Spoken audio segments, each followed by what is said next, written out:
তুমি কি তোমার মায়ের আপন সন্তান? অবশ্যই আমি আমার মায়ের গর্বের আপন সন্তান।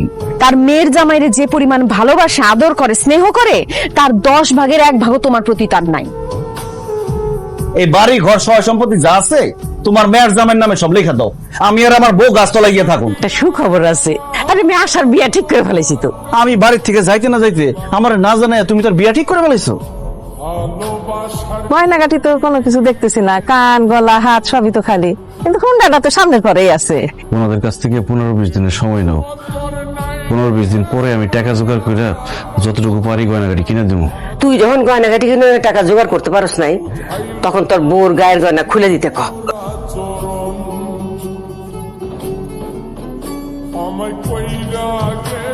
মাছে মাথাটা তুমিই খাও, হ্যাঁ করে দোকানদারি, মুদির দোকানদারি, হ্যার মাথার বুদ্ধির কি দরকার আছে? আমার তোর আর খাওয়ান পরম দেওয়ান লাগবো না, আমি মেয়ের বাড়ি চলে যাবো, মেয়ের জামাই আমার খাওয়ান পরম দিব। আমি তো ভাবছি ব্যান আমগো লাগিয়া ব্যাগ ভর্তি করিয়া আম কাটন লয়ে আসছে, এখন তো মনে হইতেছে ব্যাগের মধ্যে কিছুই নাই, সব ওনা জামা কাপড়। ছেলে মানুষ তো ঘর জমাই থাকে, তোমার মাই কি আমাকে বাড়িতে ঘর শাশুড়ি থাকার জন্য আইছে? তোমার মায়ের এখনই বলবা কাল সকালে যেন আমাকে বাড়ি থেকে চলে যায়।